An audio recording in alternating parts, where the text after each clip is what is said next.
आज ब्रेकफास्ट रे हेतिला सुजी उपमा। तो पहला सुजी के भाजी भुजा करी रखी थी आउ वेजिटेबल फ्राए होला परे देखुन देदेली सुजी के आउ पान के गरम करी रखी पैन के देदेमा आउ किछि टाइम प्लेट ढापी करी छाड़ी देमा। तो जुहार मैं अनुपम आपण मान को स्वागत करुछे आज गुटे नुआ वीडियो रे। आज छुआ मानकर टिफिन रे देथिली सुजी उपमा आउ एटा देखुन पहला तो तेल टिके दे करी आलू आउ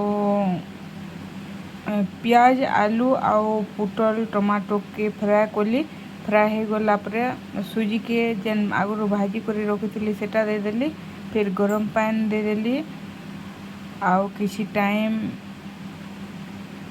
ढापी देली। किछि टाइम ढापी देला परे देखुन एटा एंता हिचे ताकि फिर भल से टिके एपटर सेपटर टिके फ्राए करमा।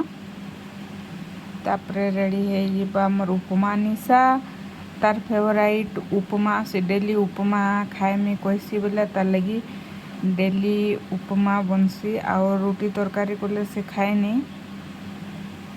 केवे केवे जदि रोटी तरकारी देथिमे बोले नहीं खाई थाई फिर आनथीसी स्कूल रे सकालू जीवा जेन खाई छुट्टी हेबानी क्या से टाइम रे से खाएनी घर के ना कहबा कि टाइम नहीं हला नहीं खाइली बोलबा।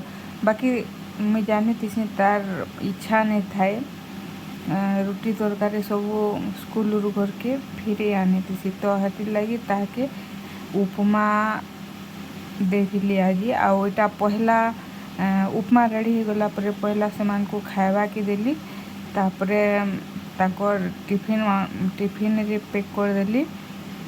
तो इटा थिला आज ब्रेकफास्ट स्पेशल आउ जेन थरे के बने देली न आउ अधा थिला बोले आमे दुई जण खाइलु। छुआ मान को टिफिन छुआ मान को खावा के देली ताकर टिफिन रे भी पैक कर देली आउ बाकीटा जेन थिला सेटा आमे खाइलु आउ किछि ने बनेनो। तो इटा थिला आज ब्रेकफास्ट स्पेशल रेसिपी। आउ निशा मैगी नहीं कहूला आज बोला ताके मैगी नहीं दे मैगी अनहेल्दी फूड बोली कहले मैगी नहीं दे सुजी उपमा बने देवी बोली बोले सुजी उपमा नहीं करी गला। Thank you for watching bye.